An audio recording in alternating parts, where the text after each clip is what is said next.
आदर्श विद्यार्थी। दीपावली का दिन था।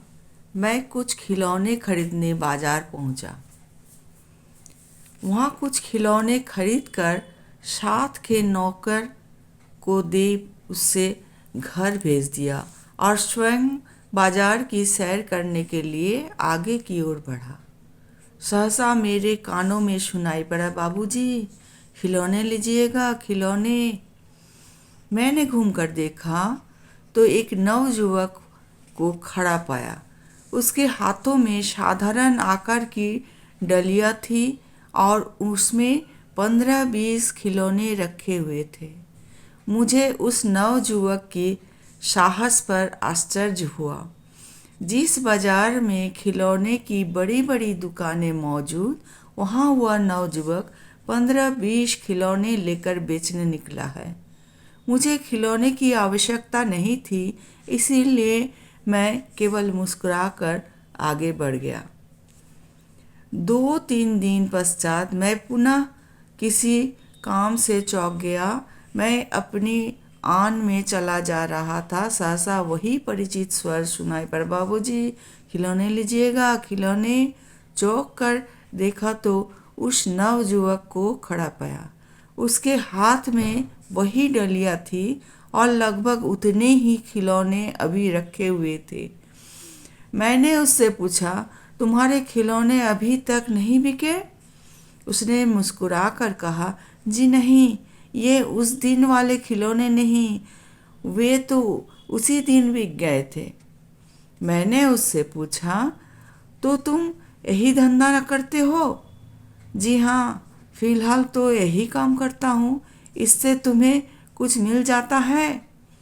जी अवश्य। तुम्हारे माँ बाप जीवित हैं? जी नहीं, केवल माता है, पिता नहीं, और यहाँ तो कोई नहीं है, मैं अकेला हूँ। रहते कहाँ हो? मेरे एक परिचित है, उन्हीं के यहाँ रहता हूँ।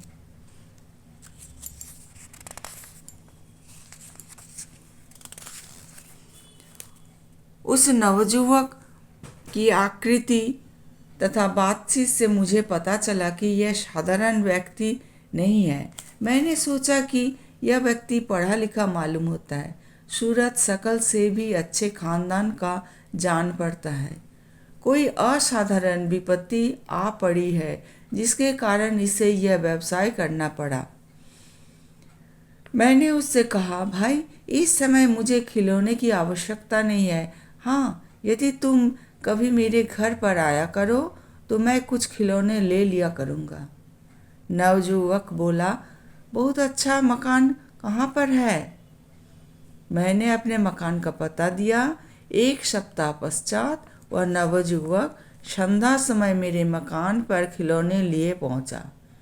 खिलौने देखकर बच्चे चारों तरफ जमा हो गए और खिलौने की ओर लालसापूर्ण दृष्टि देखने लगे। मैंने 3-4 खिलौने खरीदे और दाम देते हुए कहा, इसमें तुम्हें क्या मिलता होगा? इससे अच्छा कि तुम कोई नौकरी कर लो। वह बोला, जी हाँ, नौकरी तो करूँगा, फिलहाल यही ठीक है। यदि तुम्हें नौकरी मिलने में कठिनाई हो तो मैं तुम्हारे लिए चेष्टा करूं? जी अभी तो मुझे नौकरी करनी नहीं है, जब आवश्यकता होगी तो आपसे कहूँगा। यह कहकर वह चला गया। मुझे उसकी बात बड़ा आश्चर्य हुआ। मैंने सोचा, यह बड़ा विचित्र आदमी है, नौकरी नहीं करना चाहता, इसे खिलौने से क्या मिलता होगा। इसी प्रकार 2 मास व्यतीत हुए। वह खिलौने वाला कभी कभी पहुंच जाता था।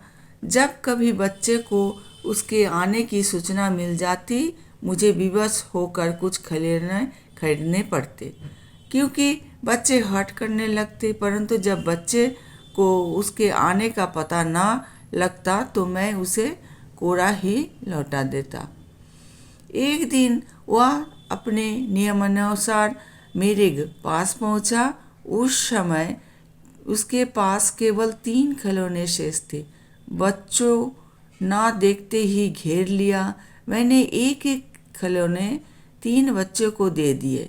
मैंने पूछा, इसके दाम क्या हुए? उसने कहा, कुछ नहीं। मैंने विस्मित होकर पूछा, इसका क्या तात्पर्य? आज जितना मुझे मिलना चाहिए था उतना मिल गया है, इसलिए इसका दाम ना लूँगा। तब भी तुमने इसमें कुछ पैसे तो लगाए ही होंगे। हाँ, परंतु सब वसूल हो चुका। ये 3 खिलौने नफ़े में हैं।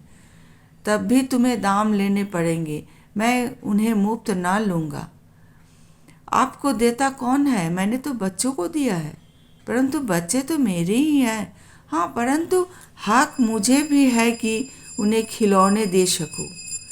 इस बच्चों की बदौलत मुझे बहुत कुछ मिल चुका है और मिलता रहेगा, ऐसा ही सही। यह कहकर वह चला गया। मैंने सोचा, यह बड़ा विचित्र आदमी है। या तो इसका कोई कार्य व्यापारिक नीति है जिससे मैं कभी इसे खाली ना लौटा सकूं, या फिर यह व्यापारी नहीं है। इसके पश्चात 2-3 बार आवश्यकता ना होते हुए भी मुझे उसके खिलौने खरीदने पड़े। उसकी व्यापारिक चाल कम कर गई। उस दिन की बात याद करके मुझे उससे यह कहने का साहस नहीं होता था कि आज खिलौना नहीं चाहिए। एक दिन पुनः उससे नौकरी का प्रस्ताव किया, परंतु उसने वही उत्तर दिया, अभी तो मुझे नौकरी नहीं करनी है। मैंने इसका जिक्र अपने 3-4 मित्रों से किया। इसका परिणाम यह हुआ कि उन्हें भी उसको देखने की उत्सुकता पैदा हुई और वह उन लोगों के यहाँ आने जाने लगा। इसी प्रकार कुछ दिन और व्यतीत हुए। एक दिन जब वह मेरे घर पहुंचा तो उसके हाथों में खिलौने की डलियां नहीं थी, परंतु एक गठरी थी। मैंने उससे पूछा, अब क्या खिलौने गठरी में रखने लगे?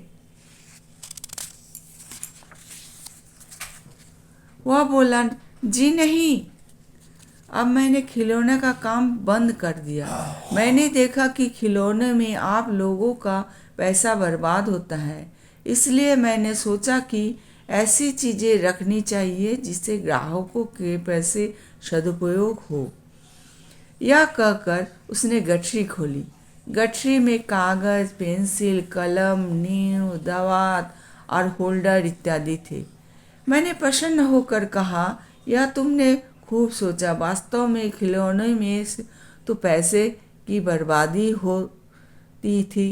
इन चीज़ों की आवश्यकता तो सदैव रहती है, इसलिए खरीदना बुरा ना मालूम होगा। उस दिन मैंने अपने लिए तथा लड़कों के लिए आवश्यकता अनुसार सामान खरीदा। मैंने उससे पूछा, स्कूली किताबें भी रखा करो। स्कूली किताबों की आवश्यकता जब पड़े करे तो मुझे बता दिया कीजिए, घर बैठे आपको मिल जाएगी। मैंने सोचा, अच्छा ही है, मैं बाजार जाने से बचूंगा और इस बेचारे को भी कुछ मिल जाएगा। यह सोचकर मैं बच्चों के लिए स्कूली किताब उससे लाने लगा। यह क्रम 6-7 महीने चला। इसके पश्चात उसका आना बंद हो गया। 3-4 महीने व्यतीत हो गए, पर वह दिखाई न पड़ा। मेरे मन में उसके लिए चिंता उत्पन्न हुई। मैंने सोचा कि वह अकेले था, कहीं बीमार तो नहीं हो गया। परंतु फिर मैंने सोचा कि वह यहाँ का रहने वाला तो था नहीं, इसलिए संभव है कि अपने घर चला गया है। मुझे उससे कुछ स्नेह साल हो गया, इसलिए मुझे उसका ध्यान कई दिनों तक रहा। अंत में क्रमशः मैं उसे भूल गया। जुलाई का महीना था। मैं अपने पुत्र को स्कूल में भर्ती कराने के लिए ले गया। प्रधानाध्यापक ने आवश्यक कार्यवाही करने के पश्चात लड़के से दर्जे में जाने के लिए कहा। मैं उनसे विदा होकर लड़के के साथ चला। मैंने सोचा, जरा दर्जे की दशा देखकर घर चला जाऊंगा। ज्यों ही मैंने दर्जे के अंदर पैर रखा तो अध्यापक ने मेरी ओर घूम कर देखा। मेरी उनकी आंखें चार हुई। वह देखते ही मुस्कुराकर खड़े हो गए और बोले, आइए। मैंने अचकचाकर उनकी आंखें देखी। यह अध्यापक और कोई नहीं, वही खिलौने वाला था। पहले तो मैंने सोचा कि शायद मुझे भ्रम हुआ है, परंतु पुनः उसके मुस्कुरा कर कहने पर कि आइए, मुझे यह विश्वास हो गया कि यह वही खिलौने वाला युवक है। यदि ऐसा ना होता तो यह मुझे इस प्रकार परिचित भाव से कभी संबोधित न करता। मेरे मुंह से निकला, अरे तुम, आप यहाँ कैसे? उन्होंने कहा, मैं परसों यहाँ अध्यापक होकर आया हूँ। मैं तो आज शाम को स्वयं आपकी सेवा में उपस्थित होने वाला था। मैंने कहा, अकस्मात गायब हो गए और मिले तो यहाँ जहाँ मुझे स्वप्न में भी आपको पाने की आशा नहीं थी। आप इतने दिनों से कहाँ रहे? उन्होंने हंसते हुए कहा, यह बड़ी लंबी कथा है, इस समय कुछ ना बताऊंगा। शाम को मैं आपके पास जाकर अपनी राम कहानी सुनाऊंगा। संध्या होते ही मैं बड़ी उत्सुकता के साथ उनकी प्रतीक्षा करने लगा। अब आपने वादे के अनुसार वह ठीक समय पर आ गया। मैंने उनसे कहा, आपका रहस्यमय जीवन मेरी कुछ समझ में नहीं आया। उसने हंसते हुए कहा, अभी समझ में आ जाएगा। यह कहकर उन्होंने अपनी राम कहानी यूँ सुनाई। मैं एक साधारण स्थिति के पिता का पुत्र था। पिता बैंक में 70 रुपये मासिक वेतन पर नौकर थे। जिस समय मैं आपको खिलौने बेचता मिला था, उस वक्त मेरे पिता की मृत्यु हो चुकी थी। मैं उस समय यहाँ कॉलेज में बीए में पढ़ रहा था। पिता की मृत्यु हो जाने पर मुझे घर से खर्च मिलना बंद हो गया। मेरी माता पिता की छोड़ी हुई पूंजी से अपना निर्वाह करने लगी। मैं उस समय बहुत ही घबराया। बीए का अंतिम वर्ष था। 1 साल के पश्चात मैं बीए करने वाला था। ऐसा सुअवसर हाथ से निकल जाता, यह सोचकर पहले तो मैं बड़ा अधीर हो गया। मैंने सोचा पढ़ना छोड़कर कहीं नौकरी करूं, परंतु फिर मैंने सोचा कि कम से कम बीए तो अवश्य ही पास करूंगा, चाहे इसके लिए भीख ही क्यों ना मांगना पड़े। अतः पहले तो मैंने चेष्टा करके अपनी फीस माफ कराई, परंतु खाने पीने के लिए तो कुछ मासिक आवश्यकता थी, इसलिए मुझे चिंता हुई। दशहरे का दिन था। मैं इसी चिंता के मारे घर भी न गया। कमरे में बैठा सोच रहा था, अब क्या करूं? अचानक मेरी निगाह बाहर सड़क की ओर पड़ी। मैंने देखा कुछ खिलौने वाले कागज के खिलौने लिए मेले में चले जा रहे हैं। मैंने सोचा, जब ये अशिक्षित लोग थोड़े खिलौने से अपना समस्त परिवार का पालन पोषण कर सकते हैं, तो क्या मैं इतना पढ़ा लिखा होकर अपने खर्च के लिए धनोपार्जन नहीं कर सकता? पर ध्यान आते ही मेरे शरीर में बिजली की धारा सी दौड़ गई। मैं तुरंत उठ खड़ा हुआ। मैंने उसी समय एक मित्र से 10 रुपये उधार लिए और बिसाती बाजार में पहुंचा।